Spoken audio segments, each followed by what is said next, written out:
کڑے مراحل سے گزر کے آپ کو حاصل کرنا مجھے زیادہ پسند آئے گا۔ If psychopath! مگر بولی تو محض اتنا، میں آپ کو اطلاع کر دوں گی آقا، اور بس سر چکا دیا تو وہ آگے بڑھ گیا، اور تب تالیہ کو احساس ہوا کہ وہ کیا بول بیٹھی ہے۔ بنگارا ملایو کا 13واں باب ذہن کے پردے پہ کسی فلم کی طرح چلنے لگا۔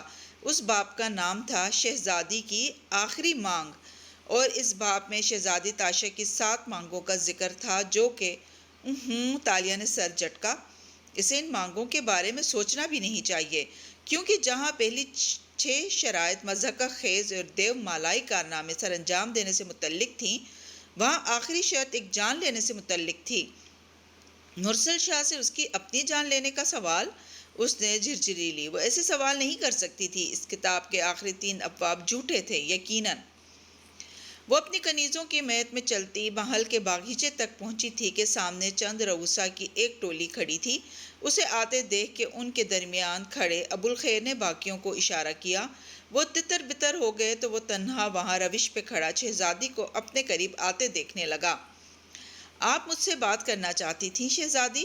دھوپ ایک دم رخصت ہو گئی، آسمان پہ بادل جمع ہونے لگ گئے اور ہر طرف چھایا اترنے لگی۔ دونوں گھاس کے درمیان بنی روش پہ آمنے سامنے چھاؤں میں کھڑے تھے۔ ابوالخیر، مجھے معلوم ہوا ہے کہ آپ کے پاس ماورمس ہے، طلائی گلاب کا پودا۔ ابوالخیر چند لمحے کے لیے خاموش رہا، پھر مسکرا کے ابرو اٹھایا۔ طلائی گلاب؟ جی، ماورمس، سنہرے رنگ کا گلاب جو سونے کے پانی سے سینچا جاتا ہے، اور ساری دنیا میں اس کے صرف چند گنے چنے پودے ہی ہیں۔ ملاکا میں یہ صرف آپ کے پاس ہے، اور آپ اس سے اپنے لیے دوا بناتے ہیں، کیونکہ کہا جاتا ہے کہ طلائی گلاب جس گھر میں ہوتا ہے اس کے مالک کو کبھی رزق کی کمی نہیں ہوتی اور وہ وبائی بیماریوں کا شکار نہیں ہوتا۔ شہزادی، طلائی گلاب ایک دیو مالائی داستان کا حصہ ہے، اس کا حقیقت میں کوئی وجود نہیں ہے۔ باپا نے اسے آپ کے گھر کے اندرونی کمرے میں خود دیکھا ہے، جہاں ایک دفعہ آپ انہیں رازداری کی کوئی بات بتانے لے گئے تھے۔ ابوالخیر کے چہرے کا رنگ بدلا، ماتھے پہ بل پڑے، مگر وہ بولا کچھ نہیں۔ مجھے صرف ایک گلاب چاہیے ابوالخیر، صرف چند پنکھڑیاں۔ اگر آپ دے سکیں تو میں آپ کی ممنون ہوں گی۔ اس کے تاثرات دیکھ کے وہ آہستہ سے بولی، میں اس کی قیمت بھی ادا کرنے کو تیار ہوں۔ وہ طنز سے مسکرایا۔ کس چیز سے قیمت ادا کریں گی آپ؟ سونے سے؟ وہ ملاکا میں سب سے زیادہ میرے پاس ہے۔ غلاموں سے؟ کیا کسی کے پاس مجھ سے زیادہ غلام ہیں؟ گھوڑوں اور مویشیوں سے تو مجھے ان کی ضرورت نہیں ہے۔ مجھے صرف ایک گلاب چاہیے ابوالخیر، مجھے کسی کے لیے دوا بنانی ہے۔ کسی کی زندگی کا دار و مدار آپ کی ذرا سی فیاضی پہ منحصر ہے۔ اس نے بہت ضبط اور نرمی سے کہا۔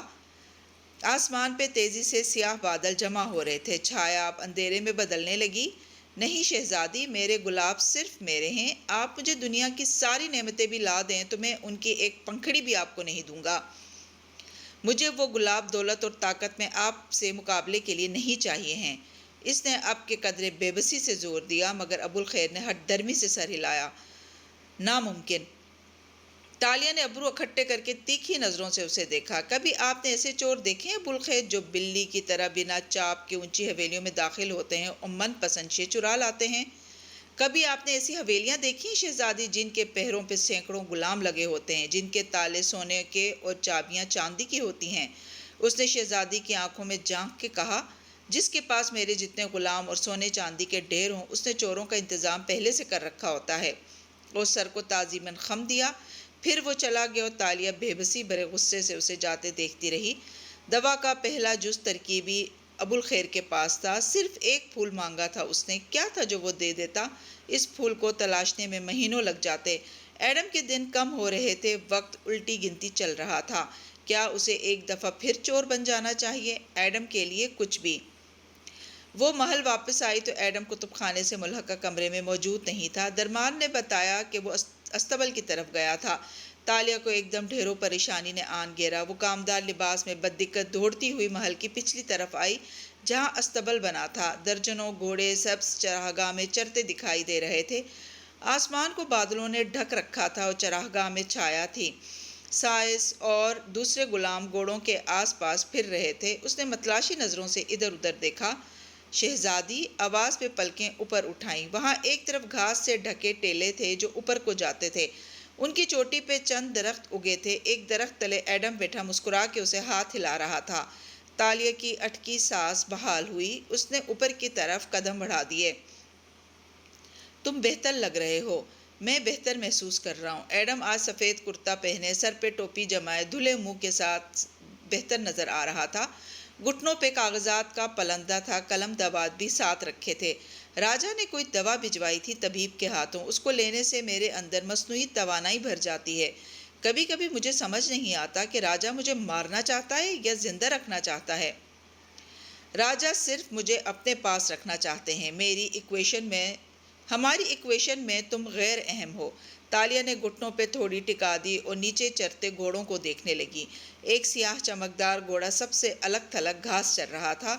اس کے ساتھ نہ سائز تھا نہ کوئی دیکھ بھال کا ملازم۔ آپ کو کوئی جز ترکیبی ملا؟ ہاں، طلائی گلاب مل گیا ہے۔ وہ جبراً مسکرائی۔ ایڈم نے غور سے اسے دیکھا۔ کیا ابھی تک آپ کو نہیں معلوم کہ ایڈم بن محمد کو آپ کی کور سٹوریز پکڑ لینے کی عادت ہے؟ تالیہ نے گہری سانس لی اور اس کی طرف چہرہ موڑا۔ میں نے کہا نا، میں کوئی راستہ نکال لوں گی۔ تالیہ نے کبھی ہار نہیں مانی۔ وہ چند لمحے اداسی سے مسکراتا ہوا اسے دیکھتا رہا۔ تالیہ نے اس کی آنکھوں کے سامنے ہاتھ لہرایا۔ کیا سوچ رہے ہو؟ یہی کہ میں آپ کی زندگی کا کون سا برتن ہوں؟ وہ زخمی سا مسکرایا۔ توانائی دینے والی کافی کا مگ یا مٹھاس دینے والے ڈیزرٹ کا پیالہ؟ شاید پانی کا وہ گلاس جس کے بغیر گزارا ممکن نہیں ہے۔ پھر رکی۔ تمہیں کیا لگتا ہے تم میری زندگی کے کون سے برتن ہو؟ بس ایک ٹوٹا ہوا برتن۔ اس کی بات نے دل کو عجیب انداز میں دکھایا تھا۔ وہ چپ ہو گئی، پھر اس کے کاغذات کو دیکھا۔ کیا لکھ رہے ہو؟ راجا کا حکم آیا ہے کہ کتاب کا اگلا باب تحریر کروں، اس لیے وہ لکھ رہا ہوں۔ وہ اچنبھے سے اسے دیکھنے لگی۔ ایڈم، تم نے بنگارا ملایو پہلے نہیں پڑھ رکھی تھی، اب پڑھ رکھی ہے۔ تم کیا صرف وہی سب کچھ لکھ دو گے جو تم نے نئے زمانے میں پڑھا تھا؟ نہیں، کیونکہ بے شک میں نے کتاب پڑھی ہے مگر حرف بہ حرف یاد نہیں۔ میں صرف وہی لکھوں گا پوری ایمانداری سے جو میں ہوتے ہوئے دیکھوں گا یا سنوں گا۔ دکھاؤ۔ اس نے کاغذات لی اور ان کو سرسری سا الٹ پلٹ کے دیکھا۔ شہزادی تاشا کی سفر سے واپسی، مراد راجا سے ایک سیاہ چادر والے آدمی کا ملنا، صبح راستہ روکنا، سیاہ گھوڑا۔ اس نے راجا کو سلطان بنانے کا وعدہ کیا تھا، اسی لیے وہ سلطان ساز کے نام سے مشہور ہوا تھا، مگر اس وعدے کا ذکر کتاب کے آخر میں ہوگا۔ اگر ابھی میں نے اسے لکھ دیا تو مرسل شاہ کو خبر ہو جائے گی، کیونکہ کتاب کے ابواب پڑھ کے سنانے ہوتے ہیں۔ میں تب لکھوں گا جب مرسل شاہ کا تختہ الٹ چکا ہوگا۔ یعنی یہ ابواب تم نے ہی تحریر کیے تھے؟ وہ کھوئے کھوئے سے انداز میں بولی۔ اور واقعی سلطان ساز کے وعدے کا ذکر آخر میں تھا، مگر ایڈم، میں مرسل شاہ سے شادی کے لیے کیسے تیار ہو سکتی ہوں؟ اور وہ عجیب شرائط کیا تھی؟ اسے وہ یاد بھی نہیں آ رہی تھیں۔ ہاں، کچھ عجیب شرائط تھیں جو آپ نے ان کے سامنے رکھی تھیں۔ مجھے صرف ایک یاد ہے، ان کی جان لینے والی۔ مانا کہ وہ سائیکوپیتھ اور بگڑا ہوا امیر زادہ ہے، لیکن اس بیچارے سے اس کی جان لینے کا سوال میں کیوں کروں گی؟ ہرگز نہیں۔ اس نے جھرجھری لی۔ ایڈم نے کندھے اچکا دیے اور سر جھکائے، کاغذ گھٹنوں پہ رکھے، قلم سیاہی میں ڈبو ڈبو کے لکھنے لگا۔ اس باب کا نام کیا ہے؟ ابھی میں نے نہیں لکھا۔ باب کا نام میں تب لکھوں گا جب کوئی خاص واقعہ پیش آئے گا۔ ویسے جو کتاب ہم نے پڑھی تھی نئے زمانے میں، اس میں اس باب کا نام شہزادی کی آخری مانگ تھا، لیکن جب آپ نے سلطان سے کچھ مانگا ہی نہیں تو میں وہ نام کیوں رکھوں؟ تم اس کا نام کچھ اور رکھ دو، اور ابھی رکھ دو۔ وہ تیزی سے کہہ کے اٹھی۔ ایک دم اسے گھٹن محسوس ہونے لگی تھی۔ کیا؟ ایڈم نے پیچھے سے پکارا۔ "دا پروڈیگل ڈاٹر ریٹرنز"۔ تالیہ جواب دیے بغیر سبز پہاڑی سے نیچے اترنے لگی۔ ہوا تیز چلنے لگی تھی اور اس کے ٹخنوں کے گرد سے اس کا لباس پھڑپھڑا رہا تھا۔ اوپر بیٹھے ایڈم نے زکام زدہ سانس ناک سے اندر کھینچی اور سر جھکا کے آہستہ آہستہ کچھ لکھنے لگا۔ سیاہ گھوڑا اکیلا کھڑا گھاس پہ منہ مار رہا تھا۔ وہ اس کے قریب آئی اور نرمی سے اس کی گردن کو چھوا۔ گھوڑے نے ذرا سی گردن ہلائی، پھر واپس کھانے میں مصروف ہو گیا۔ وہ دھیرے دھیرے اس کے بالوں میں ہاتھ پھیرنے لگی، پیار سے، اپنائیت سے۔ وہ استبل کے سامنے کھڑی تھی اور یہاں سے اسے کنکھیوں سے استبل کے باڑے میں کام کرتے ملازم دکھائی دے رہے تھے۔ یہ کس کا گھوڑا ہے؟ اس نے قریب سے گزرتے سائز کو پکار کے سرسری سا پوچھا اور ساتھ ہی اس کے بالوں پہ ہاتھ پھیرے گئی۔ کم از کم میرا نہیں ہے۔ آواز پہ وہ چونکی۔ فاتح جانے کہاں سے آیا تھا، اس کے ساتھ سے گزرتے ہوئے سنجیدگی سے تبصرہ کیا اور استبل کی جانب بڑھ گیا۔ تالیہ نے دیکھا استبل کے ایک چوکھٹے میں ایک دوسرا سیاہ رنگ کا گھوڑا کھڑا تھا۔ اس نے جلدی سے ہاتھ اس گھوڑے سے پیچھے کھینچا۔ اوہ، یہ کسی اور کا گھوڑا تھا۔ ماتھے پہ بل پڑ گئے اور حلق تک کڑوا ہو گیا۔ وہ کندھے پہ ایک تھیلا لادے اپنے گھوڑے کی طرف جا رہا تھا۔ اسے آتے دیکھ کے اس کا گھوڑا بے چین ہوا۔ وہ قریب آیا، تھیلا زمین پہ رکھا اور نرمی سے گھوڑے کے چہرے پہ ہاتھ پھیرا۔ گھوڑا پرسکون ہو گیا۔ وہ اپنے ہاتھ جھاڑتی اس کے پیچھے آئی اور اس کے چوکھٹے کے دہانے پہ رکی۔ آپ باپا کو کون سی امید دلا رہے ہیں؟ انداز میں خفگی سے زیادہ غصہ تھا۔ پتہ نہیں کس بات کا؟ یہ سوال آپ اپنے باپا سے پوچھیں شہزادی، مجھ سے نہیں، وہ بے نیازی سے کہتا اب تھیلے سے کچھ چیزیں نکال رہا تھا۔ بال ماتھے پہ بکھرے تھے اور کرتے کے آستین موڑ رکھے تھے۔ میں نے آپ سے کہا تھا کہ آپ روپوش ہو جائیں، مگر آپ میری اتنی سی بات نہیں مان سکتے؟ جی، نہیں مان سکتا۔ اور کچھ؟ وہ گھوڑے کے سامنے آیا اور ایک کنگھی سے اس کے بال دھیرے دھیرے چھڑانے لگا۔ آپ کرنا کیا چاہتے ہیں؟ وہ زچ ہوئی۔ یہ میں آپ کو بتانا ضروری نہیں سمجھتا شہزادی۔ وہ اوپر سے نیچے کنگھا لا رہا تھا۔ دھیرے دھیرے گھوڑے کے سیاہ بالوں کی گھریں سلجھنے لگی تھیں۔ آپ مجھ سے اس طرح بات نہیں کر سکتے، میں ہر موقع پہ آپ کے ساتھ کھڑی رہی ہوں۔ فاتح کے ہاتھ رکے، اس نے گردن موڑ کے تالیہ کو دیکھا۔ تم مجھے بتائے بغیر ہماری دنیا سے روپوش ہونے جا رہی تھی۔ میں تمہارے پیچھے نہ آتا تو مجھے معلوم ہی نہ ہوتا اور تم جا چکی ہوتی۔ کیا آپ نے مجھے بتایا تھا کہ آپ نے مجھے بھول جانے کا فیصلہ کر لیا تھا؟ پھر میں کیوں بتاتی؟ آپ کی دنیا نے مجھے دیا ہی کیا ہے؟ میں اتنے مہینے آپ کی اور اسرا بیگم کی ملازمت کرتی رہی، صرف آپ کے اس فیصلے کی وجہ سے، کیونکہ آپ چاہتے تھے میں آپ کو آریانہ کے بارے میں یاد دلاؤں۔ آپ کو اندازہ ہے کہ آپ کی وجہ سے میں کس کرب سے گزری ہوں؟ بادلوں پہ اب بجلی کڑکتی دکھائی دے رہی تھی۔ ہر طرف اندھیرا پھیلنے لگ گیا تھا۔ وہ ایک دم گرجنے لگے تو فاتح نے اوپر دیکھا۔ وہ استبل کی چھت تلے کھڑا تھا۔ البتہ تالیہ چوکھٹ پہ تھی، نہ وہ اندر تھی نہ باہر، وہ کہیں درمیان میں تھی۔ اور تمہیں اندازہ ہے کہ میں کس اذیت سے گزرا ہوں؟ اس کے سوال کے ساتھ ہی بجلی زور سے چمکی۔ مگر میں تمہاری طرح نہیں سوچتا کہ کاش میں اس سفر پہ نہ نکلا ہوتا تو یہ نہ ہوتا۔ میں نے اس سب کو قبول کر لیا ہے۔ ابھی چند دن بھی نہیں گزرے کہ میں نے اسرا کو کھویا ہے۔ تمہیں یاد بھی ہے؟ اسرا کون؟ وہ اسرا جنہوں نے مجھے قتل کے کیس میں پھنسایا، اور وہ اسرا جنہوں نے آریانہ کا خون کیا تھا۔ وہ غصے سے بولی۔ بادل پھر سے گرجے اور ٹپ ٹپ بارش برسنے لگی۔ اس کے انداز پہ وہ لمحے بھر کو خاموش ہوا۔ ایسے مت کہو، اس نے آریانہ کو نہیں مارا تھا۔ میں نے اس بارے میں بہت سوچا ہے۔ وہ صرف اس کو غائب کرنا چاہتی تھی۔ آریانہ کا مرنا ایک حادثہ تھا۔ جو آخری چیز میں اس وقت سننا چاہتی ہوں وان فاتح، وہ اسرا کی وکالت ہے؟ وہ بیزار ہوئی تھی۔ میں اس کی وکالت نہیں کر رہا، مگر اس کے ہاتھ پہ آریانہ کے اغوا کا جرم ہے، قتل کا نہیں۔ اور جو مجھے اپنی دنیا چھوڑنی پڑی اسرا کی وجہ سے، میں کس کو قصوروار ٹھہراؤں؟ آپ نے ان کی موت کے ساتھ ان کو ہر الزام سے آزاد کر دیا، مگر میں نہیں کر سکتی۔ بارش کی تیز بچھاڑ چوکھٹ پہ کھڑی لڑکی کو بھگونے لگی۔ میں نے کہا تھا میں تمہیں اس سے باہر نکال لوں گا۔ تم ایک لمحے کے لیے بھی مجھے خود کو بچانے کا موقع کیوں نہیں دے سکتی؟ کیونکہ مجھے آپ پہ اعتبار نہیں ہے۔ آپ صرف اپنے بارے میں سوچتے ہیں۔ اگر میں نے فیصلوں کے اختیار آپ کو دیا تو آپ ایک دفعہ پھر میرے دل کو روند کے اپنی مصلحتوں میں پڑ جائیں گے۔ اسی لیے اپنے فیصلے میں خود کروں گی۔ آپ کو باپا کے ساتھ جو کھیل بھی کھیلنا ہے آپ کھیلیں، لیکن مجھے واپس لے جانے کے لیے کوئی حکمت عملی نہ بنائیں۔ وہ غصے اور درد سے تیز تیز کہہ رہی تھی۔ بارش کا پانی اس کو بھگو رہا تھا اور دور کھڑے غلام اور سپاہی بے بسی سے اسے اس نئے مشیر کے ساتھ اجنبی زبان میں باتیں کرتے دیکھ رہے تھے۔ پھر وہ مڑی تو ایک غلام چھاتا لیے فوراً اس کی طرف لپکا، مگر شہزادی نے ہاتھ جلا کے اسے پرے ہٹنے کا اشارہ کیا اور خود سبزہ زار کی طرف بڑھنے لگ گئی۔ سینے پہ بازو لپیٹے بھیگتی ہوئی وہ اب روش کی جانب بڑھ رہی تھی۔ اس کے چہرے پہ پانی کہاں تھا اور آنسو کہاں تھے کچھ معلوم نہ ہوتا تھا۔ سب سٹیلے کے اوپر چھاتا تانے بیٹھے ایڈم نے ابھی 13ویں باب کا نام تحریر ہی کیا تھا، نئے مشیر کی آمد، کہ بارش برسنے لگی تھی۔ اس نے جلدی جلدی کاغذ سمیٹے اور چھاتا تانے دوسری جانب سے پہاڑی سے اترنے لگا۔ اسے کمزوری محسوس ہو رہی تھی۔ وہ گرتا پڑتا واپس کتب خانے تک آیا اور کاغذ زمین پہ دھرتے ساتھ ہی خود کو جلدی سے کمبل میں لپیٹا۔ آتش دان میں آگ جل رہی تھی۔ وہ وہیں پیر سمیٹ کے بیٹھ گیا۔ اس کو کپ کپی چڑھی ہوئی تھی اور ایک دم ٹھنڈ سے ہونٹ جامنی پڑنے لگے تھے۔ تھوڑی دیر گزری اور جسم کو ذرا گرمائش ملی تو اس نے زمین پہ دھرے کاغذات کے پلندے کو دیکھا۔ 13ویں باب کا پہلا صفحہ سامنے کھلا تھا۔ بارش کے چند قطرے اس پہ گرے تھے اور انہوں نے باب کے نام کو مٹا دیا تھا۔ ایڈم نے چونک کے اس صفحے کو دیکھا۔ باپ کے نام کی جگہ سرمئی گھیلا دھبا نظر آ رہا تھا۔ آتش دان قریب تھا، اس لیے تھوڑی ہی دیر میں وہ جگہ خشک ہو کے واپس کوری ہو گئی۔ باپ کے نام کی جگہ ایک دفعہ پھر خالی ہو چکی تھی۔ بارش عشاء کے بعد تک برستی رہی تھی۔ بندہارا کے محل کے تمام نفوس اپنے اپنے کواڑوں میں دبک کے بیٹھ گئے تھے۔ سارے دالان اور باغیچے جل تھل ہو چکے تھے۔ بیرونی کمکمیں اور روشنیاں پانی نے گل کر دی تھیں۔ ایسے میں محل بالکل تاریک ہو چکا تھا۔ محل کی چھت پہ بنے وسیع صحن کی دیواریں کہیں سے بلند تھیں اور کہیں سے چھوٹی۔ ایک جگہ منڈیر کے ساتھ ستون بنے تھے اور اوپر لکڑی کے چھپر تھے جن کے کناروں سے پانی ٹپک رہا تھا۔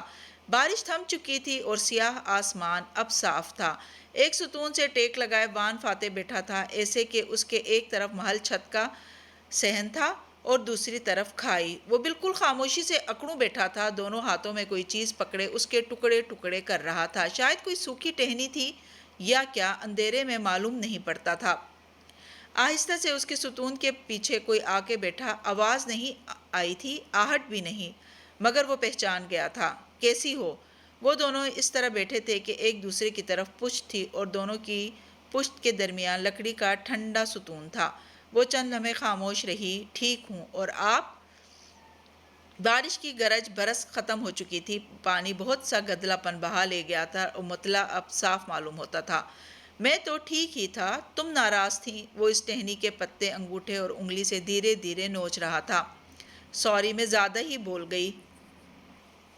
مجھے اسرا کے بارے میں وہ سب نہیں کہنا چاہیے تھا۔ اسرا نے ایک جرم کیا تھا، قتل نہیں۔ جرم تو میں نے بھی بہت کیے ہیں، وہ سر جھکائے کہہ رہی تھی۔ شاید میں آپ کی طرح اسرا کو معاف نہیں کر سکی۔ جو میرے ساتھ کیا اس کے لیے بھی نہیں، اور جو کسی بچے کی زندگی کو خطرے میں ڈال کے کیا اس کے لیے بھی نہیں۔ میں خود کو اسرا سے بہتر نہیں کہہ رہی، مگر کسی بچے کی جان کو خطرے میں ڈالنا، یہ میرے نزدیک ایک ناقابل معافی جرم ہے جو کم از کم میں نہیں کر سکتی، اس لیے میں اتنا بول گئی۔ پھر اس نے سر جھٹکا۔ مگر مجھے اب ان کو معاف کر ہی دینا چاہیے۔ میرے سارے حساب تو ان سے ختم ہو گئے۔ انہوں نے میری دنیا چھوڑ دی اور میں نے ان کی۔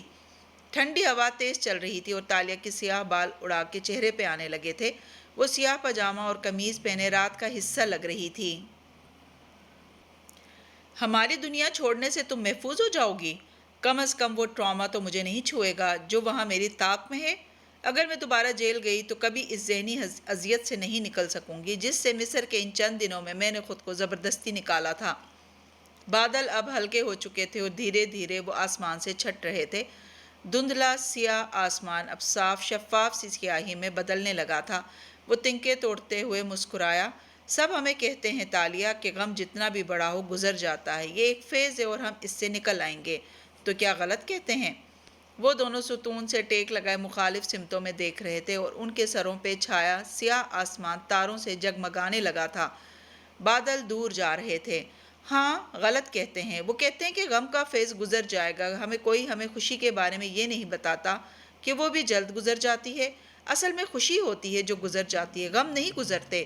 کیا غم کبھی نہیں گزرتے؟ ہاں، اور ہمیں کوئی اس کے لیے تیار نہیں کرتا۔ وہ دو انگلیوں سے ٹہنی کے پتے نوچ نوچ کے الگ کر رہا تھا۔ ہم غم کے گزرنے کا انتظار کرتے ہیں، وہ گزرے گا تو ہم خوش ہوں گے، ہمیں سکون ملے گا، جبکہ غم کبھی نہیں گزرتے۔ ایک کم ہوتا ہے تو دوسرا اس کی جگہ لے لیتا ہے، مگر دل نہیں ماننا چاہتا کہ غم کبھی ختم نہیں ہو سکتے۔ دل خواب دیکھنا چاہتا ہے۔ وہ سر ستون سے ٹکائے اوپر تاروں کو دیکھنے لگی۔ دل ہیپی اینڈنگز پہ یقین رکھنا چاہتا ہے۔ دل کا کیا کریں وان فاتح؟ پتہ نہیں تالیہ، لیکن میں نے یہ جان لیا ہے کہ مجھے اپنے سارے غموں کو اپنی زندگی کا حصہ سمجھ کے قبول کرنا ہوگا۔ خوش ہونے کے لیے ان کے گزرنے کا انتظار نہیں کرنا ہوگا، ان کے ساتھ ہوتے ہوئے بھی نئے خواب دیکھنے ہوں گے۔ آپ نے ایک عرصہ وزیر اعظم بننے کے لیے جد و جہد کی تھی۔ وہ اداس ہو گئی۔ تلخ کی دیوار پگھلی تو اس کے خواب ٹوٹنے کا غم یاد آیا، اور میں نے اس وقت کا ایک لمبا عرصہ انتظار کیا تھا۔ ہم میں سے اکثر لوگ یہی کرتے ہیں، خواب کے پورا ہونے کے انتظار یا کسی غم سے نکلنے کے انتظار میں دوسرا کوئی کام نہیں کر پاتے۔ مگر منزل اہم نہیں ہوتی، سفر اہم ہوتا ہے۔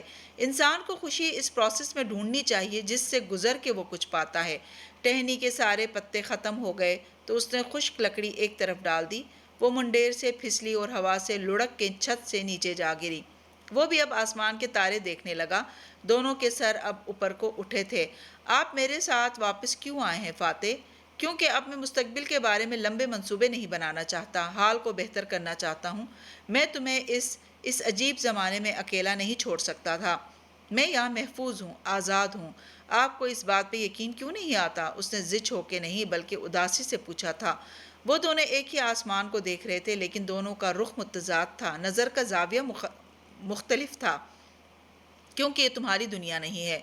میرے پاس یہاں وہ سب ہے جس کا میں نے کبھی خواب دیکھا تھا، ایک اونچا محل، ڈھیروں دولت اور شہزادیوں کی طرح حکمرانی کرنے کی نعمت۔ ہاں، ایک غم تھا کہ میں بن ماں باپ کے ہوں، وہ بھی مٹ گیا۔ اپنا باپ اور خاندان، اپنی شناخت مجھے واپس مل گئی۔ میرے لیے ایک بہترین ہیپی اینڈنگ ہے۔ آپ میری کہانی کو یہیں روک کے خود واپس کیوں نہیں چلے جاتے فاتح؟ یہ چیزیں اس تالیہ کے لیے اہم نہیں ہیں جس کو میں جانتا ہوں۔ ایک زمانے میں تمہیں لگتا تھا کہ یہ چیزیں اہم ہیں، لیکن تم جانتی ہو کہ یہ چیزیں تمہیں کبھی خوش نہیں رکھ سکتی۔ یہ چیزیں تمہیں کبھی خوش نہیں رکھ سکیں گی۔ وہ چند ساعتیں کچھ نہ بولی، بس اوپر دیکھتی رہی۔ آپ کو لگتا ہے آپ چلے جائیں گے تو میں رہ نہیں سکوں گی اس غم اور ہارٹ ایک کے ساتھ؟ تم رہ لوگے۔ غم تو ہمارا حصہ ہے جو ہم سے کبھی جدا نہیں ہو سکتا۔ یہ سوگواریت ہمیں اندر سے نرم بناتی ہے۔ ہمیں خود کو دن کا کچھ حصہ اداس ہونے کی اجازت دے دینی چاہیے۔ غم کے ساتھ سب رہ سکتے ہیں تالیہ، محلوں میں بھی، جھونپڑیوں میں بھی، اور غم ہماری دنیا میں بھی ہوں گے، یہ کبھی ختم نہیں ہوں گے۔ تو مجھے یہاں کیوں نہیں چھوڑنا چاہتے آپ؟ اس نے چونک کے گردن گھمائی۔ یہاں سے اسے ستون ہی نظر آ رہا تھا۔ اس کے پیچھے وان فاتح چھپ گیا تھا۔ کیونکہ میں چاہتا ہوں کہ ہم دونوں جہاں رہیں، ساتھ رہیں۔ تم میرے ساتھ رہو اور میں تمہارے ساتھ۔ وہ اب بھی صرف ستون دیکھ سکتی تھی۔ یہاں سے بس اس کے لباس کی جھلک دکھائی دیتی تھی۔ کیوں؟ اتنا سب کچھ ہونے کے بعد، 2 زمانوں کا سفر ایک ساتھ کرنے کے بعد ہم الگ کیسے رہ سکتے ہیں تالیہ؟ اس کا جواب مبہم تھا یا شاید واضح تھا۔ وہ گم سم سی ہو کے ستون کو دیکھے گئی، پھر لباس کی جھلک اوپر کو اٹھی۔ تالیہ نے مزید گردن نکال کے دیکھا۔ فاتح کی پشت دکھائی دی تھی، وہ اب کے وہاں سے جا رہا تھا۔ آپ کیوں مجھے اپنے ساتھ رکھنا چاہتے ہیں؟ اپنی چیف آف سٹاف کی حیثیت سے؟ یعنی میں آپ کے کام کرتی رہوں، آپ کی ایڈوائزر بنی رہوں؟ اس نے پیچھے سے پکارا۔ وہ کچھ سننا چاہتی تھی، اس کے منہ سے ایک دفعہ کچھ سننا چاہتی تھی، مگر اس نے آگے بڑھتے ہوئے محض اتنا کہا، میں چاہتا ہوں کہ تم میرے ساتھ رہو، بس۔ اور اگر میں آپ سے کہوں کہ آپ میرے لیے میری دنیا میں رک جائیں تو؟ فاتح نے جواب نہیں دیا، وہ آگے بڑھ گیا۔ تھوڑی دیر بعد وہ اندھیرے میں گم ہو گیا اور تالیہ گم سم سی اندھیر خلا کو دیکھے گئی۔ آسمان پہ چمکتے تارے خاموشی سے منڈیر پہ بیٹھی اکیلی لڑکی کو دیکھ رہے تھے۔ صبح فجر قضا ہوئی، سورج نکلا اور اندھیرا چھٹ گیا تو ملاقہ کے بازار کی رونق بحال ہونے لگی۔ دکانیں کھل گئیں، خوانچہ فروشوں نے اپنے ٹھیلوں کی چادریں اتار دیں، ڈھابوں سے کھانوں اور قہوے کی مہک آنے لگی، گویا سارا شہر جاگ گیا اور کاروبار زندگی بیدار ہو گیا۔ ایسے میں سڑک کنارے ایک ڈھابے کے باہر رکھی میز کرسیوں پہ مراد راجہ بیٹھا تھا۔ اس کے سپاہی فاصلے پہ خاموشی سے براجمان تھے۔ راجہ کے قریب کوئی سپاہی نہ تھا۔ وہ ایک ہاتھ گھٹنے پہ رکھے دوسرے سے قہوے کی پیالی ہونٹوں سے لگاتا میز پہ بیٹھے افراد کی بات سن رہا تھا۔ پہلے دکان کا مالک اور 2 لوگ آگے بیٹھے تھے، مگر اب راجہ کو روز کسی ڈھابے میں بیٹھ کے چائے پیتے دیکھ کے لوگوں کے حوصلے بلند ہوئے تھے۔ آج تو صبح ہوتے ہی رش لگ گیا تھا۔ میلے کچیلے قسم پرسی کا شکار لوگ جوش جذبے سے راجہ کو باری باری اپنے مسائل بتا رہے تھے۔ مراد چہرے کو بالکل پرسکون رکھے پوری توجہ سے ایک ایک کا مسئلہ سنتا، پھر قہوے کا گھونٹ بھرتا، پھر عارف کو اشارہ کرتا جو اس آدمی کا نام پتہ لکھ لیتا اور مسئلہ حل کرنے کی یاد دہانی کرواتا۔ عارف ناخوش تھا مگر مجبوری تھی۔ دور بیٹھے سپاہی جن کے ہاتھ میانوں کے قریب تھے اور حسیات چوکنی، وہ بھی بس زبردستی بیٹھے تھے۔ مراد راجہ البتہ بالکل آرام دہ لگ رہا تھا۔ کچھ لوگ اپنے مسئلے بتا رہے تھے، کچھ اپنے حل ہونے والے مسئلوں کا شکریہ ادا کرنے آئے تھے۔ راجہ کی ایک کھلی کچہری ناشتہ ختم ہونے اور چائے کے 2 دور مکمل ہونے تک جاری رہتی تھی۔ آخری گھونٹ بھر کے اس نے سنجیدگی سے سامنے بیٹھے بوڑھے لکڑہارے کو دیکھا۔ میں سمجھ نہیں سکا، اگر تم چند ماہ پہلے بھی اتنا ہی کماتے تھے تو اب پریشان کیوں ہو؟ کیونکہ راجہ اب خرچ بڑھ گیا ہے، محصول زیادہ دینا پڑتا ہے، مہنگائی بہت ہو گئی ہے۔ یہ سب چینی قرضے کی وجہ سے ہوا ہے۔ اس نے گھونٹ بھر کے پیالی رکھی اور قبا کو جھٹکا دیتے ہوئے شکنے درست کرتا اٹھا۔